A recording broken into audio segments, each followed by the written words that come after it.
നമസ്കാരം. മലയാളി വാർത്തയിലേക്ക് സ്വാഗതം. വലിയ ആവേശത്തിലാണ് UDF പാളയം. കഴിഞ്ഞ ദിവസങ്ങളൊക്കെ വലിയ പ്രതീക്ഷയുണ്ടായിരുന്നു, ഉറപ്പായിട്ടും ജയം നേടുമെന്ന്. ആ പ്രതീക്ഷയൊന്നും തെറ്റിയിട്ടില്ല. വലിയ രീതിയിലുള്ള മുന്നേറ്റമാണ് ഇപ്പോൾ UDF നേടിക്കൊണ്ടിരിക്കുന്നത്.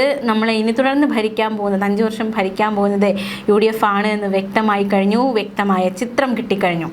UDF തരംഗം തന്നെ ആഞ്ഞു വീശുകയാണ്. സംസ്ഥാനത്ത് UDF തരംഗം വന്നു കഴിഞ്ഞു. നമുക്കറിയാം, വലിയ രീതിയിലുള്ള മുന്നേറ്റം എല്ലായിടത്തും നേടിക്കഴിഞ്ഞു. പ്രത്യേകിച്ച് ഏറ്റവും നടുക്കമുണ്ടാക്കുന്നത് ധർമ്മടത്ത് തന്നെയാണ്. ഏറ്റവും വലിയ ഒരു ട്വിസ്റ്റ് ഉള്ളത് ധർമ്മടത്ത് തന്നെയാണ്. ധർമ്മടത്ത് മുൻ മുഖ്യമന്ത്രി പിണറായി വിജയൻ 1536 വോട്ടിന് പിന്നിലാണ്. എന്താണ് ധർമ്മടത്ത് സംഭവിക്കുന്നത്? വളരെയധികം ആശങ്ക ഉളവാക്കുന്നു, ചോദ്യങ്ങൾ ഉയരുന്നു. പ്രത്യേകിച്ച് പാർട്ടി തോൽവി ഏറ്റുവാങ്ങുന്നത് അത് ആ ഒരു സ്പിരിറ്റിൽ തന്നെ നമ്മൾ എടുക്കും. പക്ഷേ പിണറായി വിജയൻ പരാജയപ്പെടുന്നു. അദ്ദേഹം ഇത്തരത്തിൽ വലിയ രീതിയിൽ പിന്നിലോട്ട് പോകുന്നതിൻ്റെ കാരണം എന്താണ്? അത് വലിയൊരു ചോദ്യമാണ്. കഴിഞ്ഞ കാലങ്ങളിലൊക്കെ ഉയർന്ന രാഷ്ട്രീയപരമായിട്ടുള്ള വിവാദങ്ങൾ, രാഷ്ട്രീയപരമായ ചില ചോദ്യങ്ങൾ, അതിനുള്ള ഒരു ഉത്തരമാണോ പിണറായിയുടെ പിന്നിലേക്ക് പോക്ക് എന്നതും ഏറ്റവും ശ്രദ്ധേയമാവുകയാണ്. എന്തായാലും വലിയ രീതിയിലുള്ള മുന്നേറ്റം ഇപ്പോൾ UDF തുടർന്നുകൊണ്ടിരിക്കുന്നു. അതിനു മുന്നേ നമ്മൾ KPCCക്ക് മുന്നിലെ ചില കാഴ്ചകളിലേക്ക് പോവുകയാണ്. വലിയ ആഘോഷം KPCCയിൽ കഴിഞ്ഞ ദിവസം മുതൽ വാർത്തയായതാണ്. KPCCയിൽ പന്തലൊരുങ്ങുന്ന സാഹചര്യം ഉണ്ടായി. പന്തലൊക്കെ ഒരുക്കി ഇന്നത്തെ വിജയം ആഘോഷിക്കാൻ കഴിഞ്ഞ ദിവസമേ, ഒരുപാട് ദിവസം മുന്നേ ഒരുക്കങ്ങളൊക്കെ തുടങ്ങിക്കഴിഞ്ഞിരുന്നു. KPCCക്ക് മുന്നിൽ വലിയ രീതിയിൽ പ്രവർത്തകർ ഒത്തുകൂടുകയും അവർ വലിയ രീതിയിൽ ആഘോഷമാക്കുകയും ചെയ്തിരിക്കുകയാണ്. മാത്രമല്ല, നമുക്ക് നോക്കാം, അതായത് ആഘോഷ കാഴ്ചകൾക്കിടയിൽ ഉണ്ടായ ഒരു സംഭവത്തിലേക്കാണ്. നമുക്കറിയാം, ട്രാഫിക് ബ്ലോക്ക് ഉണ്ടാകുന്ന സാഹചര്യം ഉണ്ടായി. അതുമാത്രമല്ല, ഒരു ആംബുലൻസ് എത്തുകയും ആംബുലൻസിന് വഴിയൊരുക്കുന്ന സാഹചര്യം ഉണ്ടായി. ആ കാഴ്ചകളിലേക്കും KPCCക്ക് മുന്നിലുള്ള ആ ഒരു ആഘോഷ കാഴ്ചകളിലേക്ക് നമ്മൾ പോവുകയാണ്. ദൃശ്യങ്ങളിലേക്ക്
ഇതിനകത്ത് ഒരു കാര്യം ശ്രദ്ധിക്കേണ്ടത്, 10 വർഷം ഇതുപോലെ അധികാരത്തിന് പുറത്തിരുന്ന 10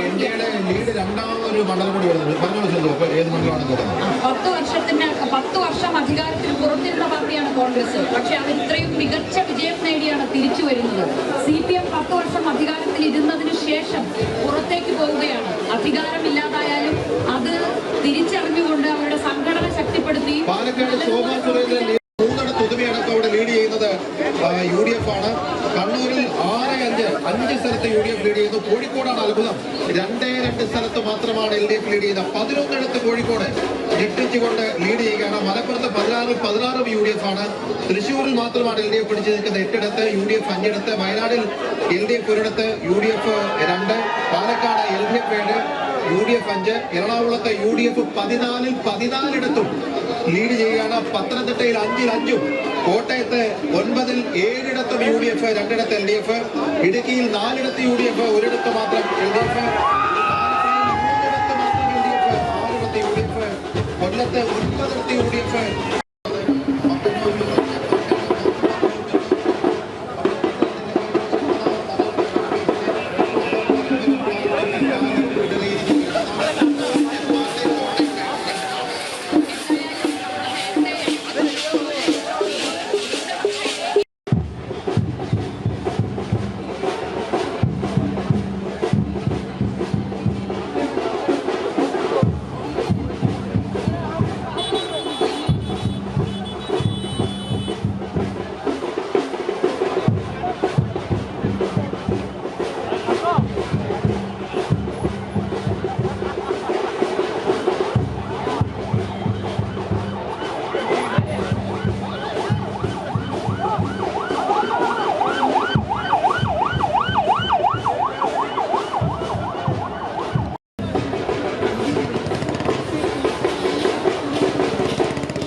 എന്തായാലും ആഘോഷ തിമിർപ്പിനിടയിലും ആ ഒരു വഴിയൊരുക്കലൊക്കെ വളരെ വേറിട്ട കാഴ്ചയായി മാറി. നമുക്ക് നോക്കാം, അവസ്ഥകൾ നോക്കാം.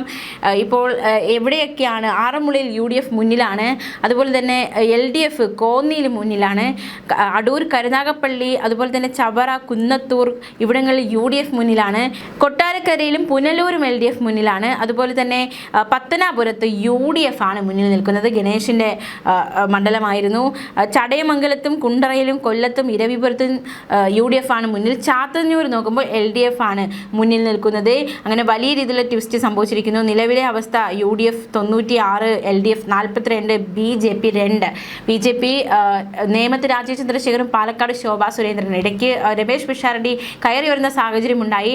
ഇത്തരത്തിലാണ് നിലവിലായിരിക്കുന്നത്. 140 എന്ന സംഖ്യ ഇവിടെ നിൽക്കുമ്പോൾ ആരാണ് ആ ഒരു വലിയൊരു ഭൂരിപക്ഷം നേടാൻ പോകുന്നതെന്ന ചോദ്യം ബാക്കിയാവുകയാണ്. അതിനിയും നിമിഷങ്ങൾ എണ്ണി കാത്തിരിക്കേണ്ടിയിരിക്കുന്നു കൃത്യമായ ഒരു കണക്കുകൾ ലഭ്യമാകാൻ വേണ്ടി. എന്തായാലും നിർണായകമായ ഒരു ഘട്ടത്തിലേക്ക് എത്തിയിരിക്കുന്നു. നമ്മളിനി ആര് ഭരിക്കുമെന്ന കാര്യത്തിൽ ഏതാണ്ട് തീരുമാനമായിരിക്കുന്നു. ഇനി അറിയേണ്ടത് ഏത് പ്രമുഖരൊക്കെയാണ് വീഴുന്നത്, ആരൊക്കെയാണ് നേടുന്നതെന്നാണ്. ന്യൂസ് ഡെസ്ക് മലയാളി വാർത്ത.